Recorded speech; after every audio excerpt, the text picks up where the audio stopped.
मैं doctor S P Mishra आप सभी के सामने अपने YouTube चैनल एसपी विधि चिंतन धारा अर्थात एसपी VCD के माध्यम से मैं आपको यह बताना चाहता हूं कि लॉ की पढ़ाई यदि हम कर लेते हैं तो उसके बाद हमारी अवसर या हमारा करियर या हमारी संभावनाएं क्या होगी, हमारा भविष्य कैसा होगा। मेरे गार्जियन, आप सभी के गार्जियन, बहुत सारे लोगों के माता पिता, छात्र और छात्राओं का यह प्रश्न हमेशा सामने आता है जब वो इंटरमीडिएट की परीक्षा दे रहा है या ग्रेजुएशन कर रहा है कि क्या मैं अपने बच्चे को लॉ कराऊं या नहीं कराऊं। असमंजस की स्थिति हमेशा बनी रहती है। वैसे भी लॉ में संभावनाएं जो बहुत सारी दिखती हैं, तो आप बेधड़क बिना किसी डर के यदि आप लॉ की पढ़ाई करना चाहते हो तो आप लॉ की पढ़ाई कर सकते हो। देखिए, मैंने एक चार्ट बनाया है जिसमें आपको इसके कैरियर और पढ़ाई के बारे में मैं बताऊंगा। कानून की पढ़ाई के संदर्भ में बार काउंसिल ऑफ इंडिया ने दो तरीके के कोर्स निर्धारित किए हैं। एक है 3 इयर्स का कोर्स जो बहुत पुरातन समय से चल रहा है, अभी भी चल रहा है और भविष्य में भी चलेगा। वह आफ्टर ग्रेजुएशन के बाद का कोर्स होता है। 3 साल की लॉ की डिग्री मिलती है। देन आफ्टर आप बाकी भविष्य में अपनी अवसर और संभावनाएं तलाश सकते हैं। दूसरा कोर्स है जो बहुत ही महत्वपूर्ण है और जो अद्यतन है, वह है बार काउंसिल ऑफ इंडिया द्वारा 5 ईयर लॉ कोर्स। 5 साल के लॉ कोर्स का मतलब है कानून की पढ़ाई का कि छात्र, उसका उद्देश्य रहा बार काउंसिल ऑफ इंडिया का और हमारी भारत सरकार का कि छात्र जब इंटरमीडिएट की परीक्षा उत्तीर्ण कर लेता है या जब वो करने वाला होता है तो उस समय उसके पास तमाम सारे ऑब्जेक्ट, उद्देश्य दिखाई देते हैं कि मैं क्या करूं क्या नहीं करूं। तो ऐसी स्थिति में उन लोगों के लिए जो लॉ के क्षेत्र में अपने भविष्य को बेहतर बनाना चाहते हैं उनके लिए 5 ईयर लॉ का कोर्स उन्होंने संचालित किया।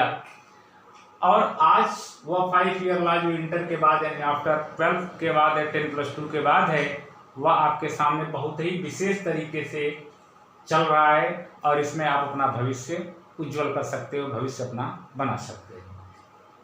दोस्तों, ये जानने से पहले बहुत सारे हमारे पास क्वेश्चंस हैं। मैं आपको एक पॉइंट करके हिंदी में लिख दिया हूँ कि लॉ यानी कानून की शिक्षा क्यों ली जाए। देखिए, लॉ की शिक्षा यानी कानून की शिक्षा के पीछे उद्देश्य है कि हर व्यक्ति को कानून की जानकारी जरूरी है, चाहे वो भारत का नागरिक है या भारत में रहने वाला कोई व्यक्ति है। दूसरा पॉइंट है, क्या कोई इससे बेनिफिट है। बेनिफिट में पॉइंट नंबर 2 को अभी डिराइव करूंगा, पॉइंट नंबर 1 से 9 तक में। तीसरा क्वेश्चन है, कहाँ से लॉ की शिक्षा हम प्राप्त करें और कहाँ से हम लॉ की पढ़ाई करें। जनरली 3 इयर्स लॉ के लिए सारे विश्वविद्यालयों में सुविधाएं, सारे डिग्री कॉलेज में, गवर्नमेंट में, प्राइवेट में, सब जगह सुविधाएं। 5 ईयर लॉ के लिए पहले तो नहीं, लेकिन अब इस समय में 5 वर्षीय जो पाठ्यक्रम है, वित्तीय शिक्षा है, उसके बारे में क्लैट के माध्यम से जो कॉमन एंट्रेंस टेस्ट होता है लॉ का, उसके माध्यम से भी आप नेशनल लॉ यूनिवर्सिटी जो है राष्ट्रीय विधि विश्वविद्यालय हैं, उसमें आप अपना एडमिशन ले सकते हो, अपनी पढ़ाई को जारी रख सकते हो। मान लो यदि कहीं से किसी कारण से आप लॉ की पढ़ाई किसी राज्य विधि विश्वविद्यालय से आपने प्राप्त नहीं किया, तो ऐसी स्थिति में बहुत सारे ऐसे विश्वविद्यालय हैं, जैसे लखनऊ विश्वविद्यालय है, गोरखपुर विश्वविद्यालय मिल जाएगा, बनारस हिंदू विश्वविद्यालय मिल जाएगा। हर प्रदेश के बहुत सारे ऐसे विश्वविद्यालय हैं जहाँ 5 ईयर लॉ का कोर्स होता है, वहाँ से आप कर लीजिए। यदि आपको वहाँ भी एडमिशन नहीं मिलता है तो 5 ईयर लॉ के लिए किसी कॉलेज जो बहुत बेहतरीन कॉलेज है वहाँ से आप कर लीजिए। और कहीं से नहीं मिलता है तो जो सामान्य तरीके के कॉलेज है वहाँ से भी यदि आप लॉ करते हैं तो कोई बहुत बड़ी दिक्कत नहीं है, वहाँ से भी आप लॉ कर सकते हैं। करना क्या है, चाहे आप किसी विश्वविद्यालय से किए हो, चाहे नेशनल लॉ यूनिवर्सिटी से किए हो, राष्ट्रीय विश्वविद्यालय से किए हो, या यदि आप किसी कॉलेज से किए हो, प्राइवेट कॉलेज से किए, तो भी यदि आप ठीक से पढ़े हो, बेहतर तरीके से पढ़े हो, तो आपको अवसर और संभावनाएं बहुत ज़्यादा व्यापक रूप से विस्तारित हो जाएंगी। जैसे बहुत सारे मेरे पढ़ाए हुए छात्र छात्राएं जो प्राइवेट लॉ कॉलेज से पढ़े हुए हैं, लेकिन वो आज न्यायिक सेवा में सिविल जज जूनियर डिवीजन के पद को सुशोभित कर रहे हैं। उनका वर्णन आप मेरे फेसबुक पे जाके देख सकते हैं, उनका नाम देख सकते हैं। मेरे द्वारा वो पढ़ाए हुए स्टूडेंट हैं, मैं उनको कॉलेज में भी पढ़ाया। वाजह। तो आगे क्वेश्चन है कि लॉ की शिक्षा कहाँ से प्राप्त की जाए, तो कहीं से भी आप प्राप्त कीजिए, कोई प्रॉब्लम नहीं है, कोई दिक्कत नहीं है। फोर्थ पॉइंट है, क्या कानून जानना प्रत्येक व्यक्ति को जरूरी है? हाँ, मैं एक लॉ के अध्यापक के रूप में, लॉ के छात्र के रूप में यदि आप समझिए, तो मैं आपको बताना चाहता हूं कि लॉ की अनभिज्ञता यानी इग्नोरेंसिया लॉ की कोई आपको छूट नहीं देगी, कोई आपको बचाव नहीं देगी। इसका मतलब यह हुआ कि लॉ की आप पढ़ाई करते हो तो लॉ की पढ़ाई के लिए आपको हर तरीके से जानकारी हासिल करना जरूरी होता है और हर व्यक्ति को, हर नागरिक को जरूरी है कहीं न कहीं से वो विधि का ज्ञान प्राप्त करे।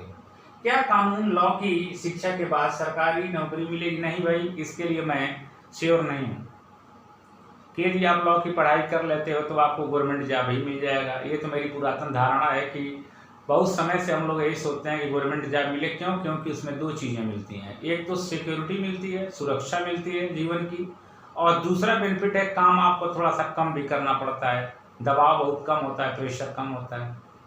प्राइवेट में आप जाएंगे तो प्रेशराइज हो जाएंगे और आपका प्रोटेक्शन, संरक्षण भी नहीं है, बहुत सारा सुरक्षा नहीं है।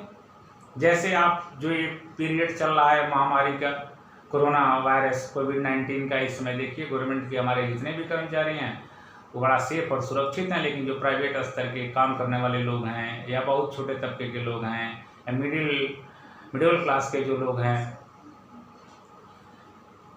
जिनकी स्थिति मिडिल क्लास वाले लोगों की न वो गवर्नमेंट जॉब में है न प्राइवेट जॉब में, वो परेशानियों का सामना कर रहे हैं, जॉब सिक्योरिटी उनकी नहीं है।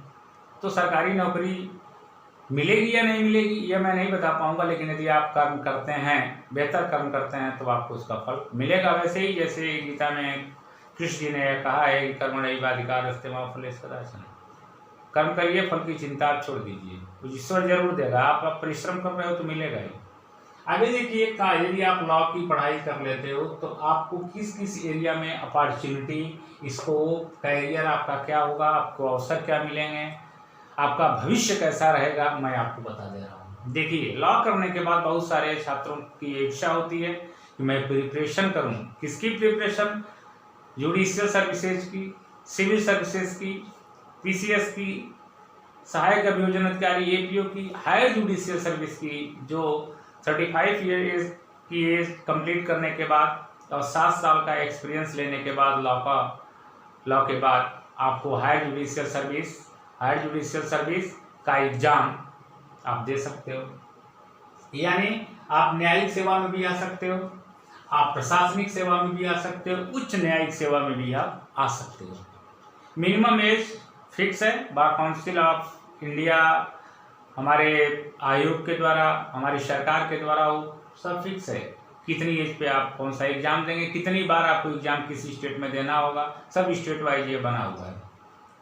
सिविल सर्विसेज में कितनी बार आप बैठेंगे, क्या एग्जाम देंगे, वो सारी बातें दी गई हैं। दूसरा पॉइंट है कि आप प्रिपरेशन नहीं करते हैं। बहुत सारे बच्चे कहते हैं कि मुझे तैयारी नहीं करना, मुझे पीसीएस जेआईएस पीसीएस नहीं बनना, मुझे केवल एडवोकेसी करना। उनका ऑब्जेक्ट ही शुरू से ही रहता है कि हम वकालत करें। वकालत कहाँ करेंगे तो मैं आपको बता दे रहा हूँ, सुप्रीम कोर्ट ऑफ इंडिया में, उच्चतम न्यायालय में, हाई कोर्ट, स्टेट के किसी भी हाई कोर्ट में, उच्च न्यायालय में कर सकते हो, किसी राज्य की जिला में स्तर पे जिला न्यायालय में कर सकते हो, सिविल, क्रिमिनल, दीवानी किसी में भी कर सकते हो। आप तहसील स्तर पे कर सकते हो, किसी ट्रिब्यूनल में, अधिकरण में आप कर सकते हो। एरिया हो सकती है सिविल मैटर की, क्रिमिनल मैटर की, टैक्स की, आर्बिट्रेशन की, कंसिलिएशन की, कंज्यूमर की, बहुत सारे मैटर है, फैमिली मैटर हो सकते हैं। सारी वकालत आप कर सकते हो। आप एडवोकेसी करिए, खुला है, स्वतंत्र मस्तिष्क, स्वतंत्र विचारधारा रखिए। तीसरा पॉइंट है लीगल एडवाइजर है। फिर यह बहुत सारे लोगों का यह कहना है कि मैं लीगल एडवाइजर जो है बनना चाहता हूँ, विधिक सलाहकार के रूप में काम करना चाहता हूं। तो मैं अब ये भी बता दे रहा हूं कि विधिक सलाहकार बहुत बेहतर पोस्ट है, और आप भारत सरकार के विधिक सलाहकार हो सकते हो, किसी स्टेट गवर्नमेंट के विधिक सलाहकार हो सकते हो, किसी फर्म के हो सकते हो, किसी सोसाइटी के हो सकते हो, किसी इंडस्ट्री के हो सकते हो। क्योंकि इस समय या माननीय सुप्रीम कोर्ट ऑफ इंडिया का द्वारा यह कहा गया है कि हर एक संस्था के पास एक लीगल एडवाइजर, उसका विधिक सलाहकार होना जरूरी है। यहाँ भी आपका बेहतर भविष्य। यदि आप कहते हो कि नहीं सर मैं तीनों नहीं करूँगा, ना तो मैं प्रिपरेशन करूँगा, ना तो मैं एडवोकेसी करूँगा, ना तो कहीं एडवाइजर बनूंगा, तो आप कहाँ जाना चाहते हैं? इच्छा व्यक्त करते हो कि एजुकेशन के लाइन में जाना चाहता हूँ, तो मैं आपको बता दूँ कि एजुकेशन की एरिया में भी आपका स्कोप बहुत ब्रॉडर है। लेकिन एक काम करना होगा, लॉ की पढ़ाई करने के बाद यानी LLB की परीक्षा उत्तीर्ण करने के बाद आपको LLM करना होगा, मास्टर डिग्री लेनी होगी लॉ की। देन आफ्टर आपको PhD करना होगा लॉ में, या JRF और नेट क्वालिफाई करके असिस्टेंट प्रोफेसर, एसोसिएट प्रोफेसर या प्रोफेसर के पद को किसी विश्वविद्यालय में, किसी राज्य विश्वविद्यालय में, किसी राज्य विधि विश्वविद्यालय में, किसी प्राइवेट विश्वविद्यालय में, किसी डिग्री कॉलेज गवर्नमेंट प्राइवेट में या प्राइवेट सेक्टर में, जहाँ भी एजुकेशनल इंस्टीट्यूशन है वहाँ पे आप शिक्षा ले सकते हो। शिक्षा के क्षेत्र में यानी टीचर बन सकते हो, अध्यापक बन सकते हो। 6 पॉइंट है कि आप कहते हो कि नहीं सर मैं कुछ भी नहीं, मेरा पहले से ख्वाब है कि मैं मिलिट्री सेवा में जाऊँ, मिलिट्री की सर्विस में जाऊँ, वहाँ भी आपके लिए अपॉर्चुनिटी है, आप वहाँ जाइए। लॉ यदि आप किए हुए हैं तो वहाँ आपको सर्विस मिलेगी लॉ के क्षेत्र में, तो वहाँ भी कानून की आवश्यकता है, वहाँ भी कानून चाहिए, कानून का विश्लेषक चाहिए, तो सैनिक सेवा मिलिट्री सर्विस में भी आप जा सकते हो।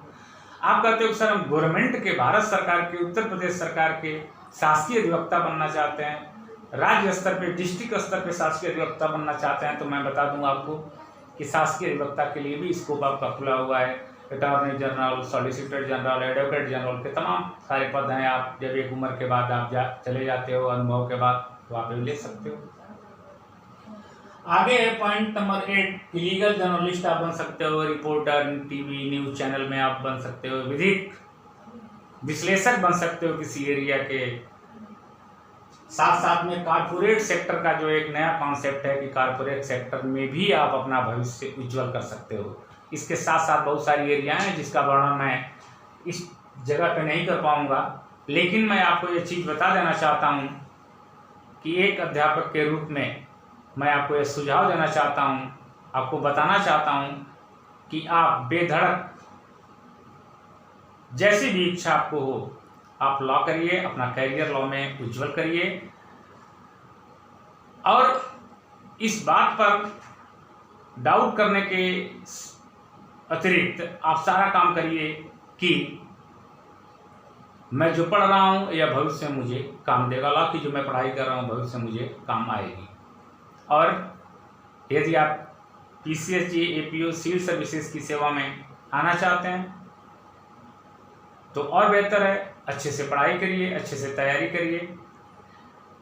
जहाँ तक मैं आशा करता हूँ कि आपको यह मेरे द्वारा जो प्रस्तुत वीडियो है यदि आपको बेहतर लगा होगा तो आप इसे लाइक कर लीजिएगा, सब्सक्राइब कर लीजिएगा, कमेंट होगा तो कमेंट बॉक्स में कमेंट भी भेज दीजिएगा, और साथ ही साथ अपना व्यू यदि होगा तो उसको भी आप दे दीजिएगा कि मेरा क्या व्यू है इस पर। और इसी के साथ मैं ईश्वर से गुजारिश करता हूं कि आप अपने बेहतर भविष्य के लिए लॉ की पढ़ाई जरूर करेंगे। यदि आपको मुझसे कोई सीधे काम मिलता है, आवश्यकता पड़ती है, काम की आवश्यकता है, कोई प्रॉब्लम आती है, तो मेरे मोबाइल नंबर पे, मेरे फेसबुक पे जाकर के आप मेरे नंबर पे जा के मिल के बात मुझसे कर सकते हैं। जय